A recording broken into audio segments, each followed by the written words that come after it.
Assalamualaikum warahmatullahi wabarakatuh. Baik, untuk materi selanjutnya di mata kuliah aplikasi komputer, kali ini kita akan berlatih membuat rencana anggaran biaya proyek ya, atau yang lebih dikenal dengan RAB, menggunakan Microsoft Project. Seperti yang sudah saya jelaskan di tatap muka sebelumnya, Microsoft Project itu adalah software yang bisa membantu kita dalam 3 hal. Yang pertama penjadwalan, nah ini sudah kita pelajari kemarin. Yang kedua dalam penganggaran biaya proyek, itu yang akan kita pelajari hari ini. Kemudian yang ketiga itu adalah untuk monitoring dan evaluasi. Akan kita pelajari di tatap muka berikutnya. Baik, ketika kita membuat rencana anggaran biaya proyek menggunakan Microsoft Project, maka hal pertama yang kita lakukan yaitu membuat penjadwalan proyek terlebih dahulu. Nah, seperti contoh yang ada di layar monitor ini adalah contoh penjadwalan proyek gedung ya, dengan bantuan Microsoft Project. Nah, ini nanti bisa dipakai untuk berlatih adik-adik mahasiswa ya. Jadi silakan mas-mas, mbak-mbak nanti mencoba berlatih. Ini seperti penjadwalan di tatap muka sebelumnya. Jadi pertama kita masukkan task name terlebih dahulu. Di sini ada pekerjaan persiapan yang punya 2 sub pekerjaan, yaitu pekerjaan pembersihan dan mobilisasi. Berikutnya adalah pekerjaan tanah. Di sini juga punya 2 sub pekerjaan, galian dan urukan kembali. Kemudian pekerjaan pondasi, pekerjaan struktur yang terdiri dari sluf, kolom, balok, dan ring bulk. Kemudian pekerjaan kusen, pekerjaan atap, pekerjaan dinding, dan keramik, kemudian mechanical dan electrical. Nah, ini kita masukkan dulu semua task name-nya. Kemudian kita masukkan durasinya. Oh ya, pertama kali ya, the first of all, itu kita masukkan dulu project information. Jadi di sini kita memulai proyeknya tanggal 1 Juni 2020.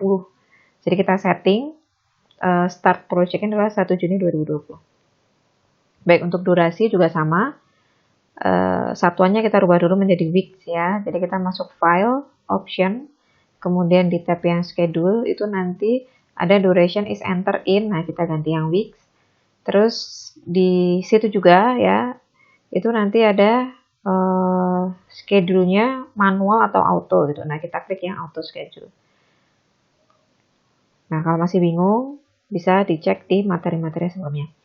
Oke, lanjut saja ya, durasinya kita isi cukup yang di sub-sub pekerjaan saja. Jadi yang di pekerjaan mayor nanti otomatis akan diisi oleh Microsoft Project. Ya, ini durasinya. Baik, sampai bawah ya. Nah, sudah. Terus kita masukkan predecessor. Predecesornya kita masukkan seperti ini. Untuk mobilisasi adalah 2 Fs gitu. Pekerjaan galian tanah adalah 3 Fs ya, dan seterusnya. Oke, saya scroll ke bawah. Ya, ini untuk predecessor. Nah, kalau sudah selesai membuat penjadwalan, maka bisa kita lihat di Gantt chart dan network diagramnya. Nah, ini Gantt chartnya sudah jadi, begitu pula network diagram sudah jadi juga. Ya, jadi penjadwalan sudah, baru kita bisa membuat RAB proyek. Nah, sebelum membuat rencana anggaran biaya, saya jelaskan dulu ya. Jadi, di Microsoft Project itu kita bisa memasukkan 2 tipe pembiayaan. Ya, pembiayaan yang pertama itu adalah kita memasukkan sumber daya proyek. Nah, nanti Microsoft Project akan menghitung besarnya biaya yang kita keluarkan untuk sumber daya proyek tadi, gitu. Jadi jenis pembiayaan yang pertama itu pembiayaan yang dihitung dari sumber daya proyek yang kita pakai. Nah, jenis pembiayaan yang kedua itu adalah pembiayaan tetap atau di sini nanti dikenal dengan istilah fixed cost. Jadi itu dua jenis pembiayaan. Baik, untuk yang pertama itu berarti kita perlu menginput dulu sumber daya proyek yang dipakai itu apa saja. Begitu, terus nanti Microsoft Project akan menghitung dengan memakai sumber daya tersebut tadi, berarti biaya yang kita keluarkan itu berapa. Ini kalender ya, kita masukin ke Gantt chart aja. Nah, sumber daya proyek itu terdiri dari 3. Ya, di proyek itu ada 3 sumber daya. Yang pertama itu adalah tenaga. Ya, tenaga itu berarti dimulai dari mandor, kepala tukang, ya itu adalah tenaga.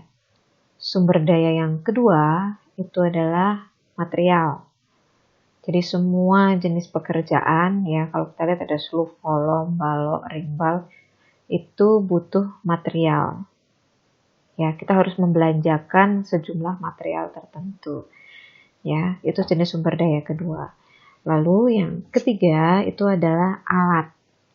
Jadi alat itu mulai dari alat bantu begitu sampai misalnya untuk galian kita butuh backhoe, terus misalnya kita butuh dump truck dan segala macam gitu ya, mulai tadi jenisnya alat bantu sampai alat berat.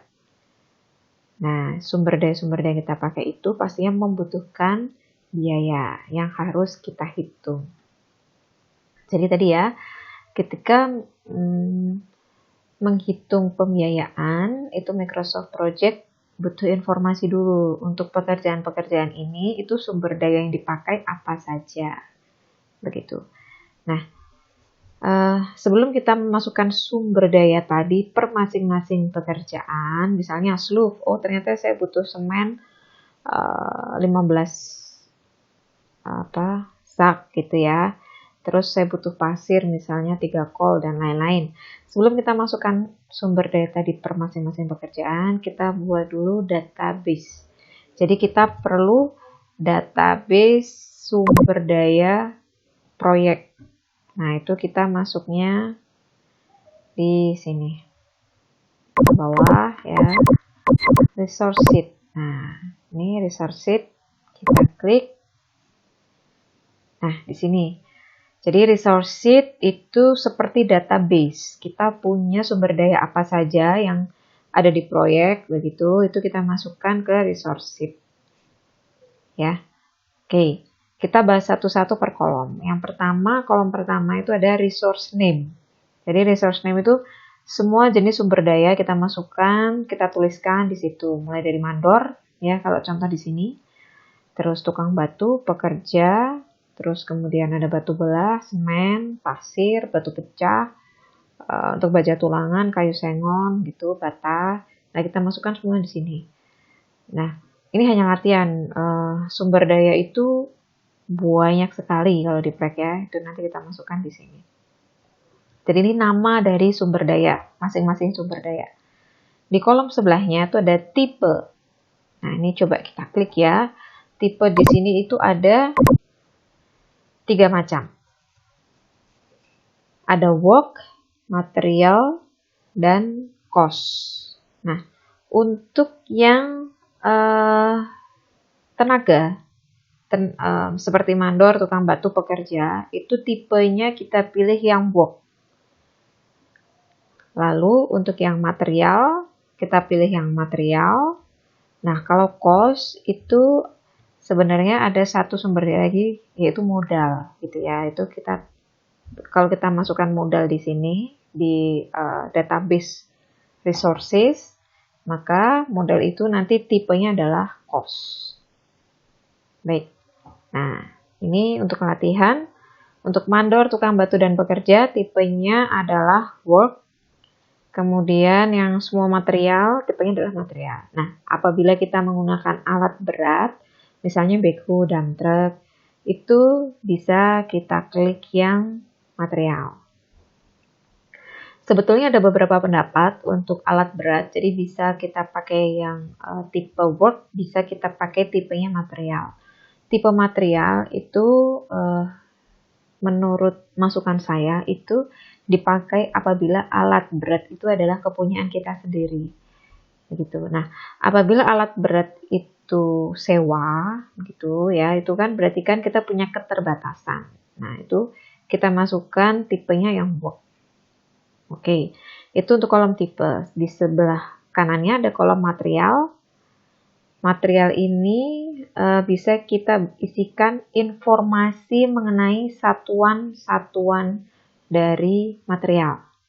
Jadi kalau yang tipenya work ini tidak perlu kita isi. Nah, untuk yang tipe material ini kita isi dengan satuannya gitu. Karena contohnya nih, misalnya untuk yang nomor 5 ya, potongan semen. Di sini satuannya kilogram. Ada orang yang lebih suka misalnya satuannya pakai sak gitu ya. Nah, itu untuk menyamakan persepsi, ada baiknya kita tulis di sini satuannya digunakan apa. Oke, baik. Terus kolom sebelah kanannya inisial, ini bisa kita ganti, bisa tidak. Nanti otomatis terisi sendiri oleh Microsoft Project. Terus grup, nah grup ini juga bisa diisi, bisa tidak. Diisi apabila misalnya tenaga yang ada di proyek itu karena terlalu banyak gitu ya, banyak, sehingga mungkin dia terdiri dari 2 grup. 2 grup itu misalnya ada shift pagi, shift malam. Nah, itu bisa kita tulis di situ. Ada pembeda gitu. Atau bisa jadi misalnya dia dibawa oleh si mandor A, satunya dibawa oleh si mandor B. Nah, itu kalau beda grup bisa kita identifikasi di situ. Dan itu tidak perlu diisi. Diisi juga boleh gitu. Nah, kolom sebelahnya lagi maksimum unit ini kita isi untuk yang tipenya work. Ya, sekali lagi tipe work saja yang kita isi maksimum unitnya. Di sini saya mandor, saya hanya punya 2 gitu. Tukang batu saya punya 7, pekerja saya punya 15 gitu. Nah, itu kita tulis maksimum unitnya di situ. Untuk yang material, itu maksimum unitnya tidak perlu diisi. Karena logikanya, kalau dia habis, kita bisa order lagi. Jadi, tidak ada batas maksimumnya. Begitu. Sebelah kanannya, ya, kolom sebelah kanannya itu standard rate. Nah, di sini kita isi dengan, kalau yang tipe work, itu di sini, upah per jam. Jadi satuannya jam. Ya, rupiah per jam. Kalau yang material di sini berarti harga per satuan. Nah, satuannya kita tulis di kolom material tadi. Misalnya batu belah itu per meter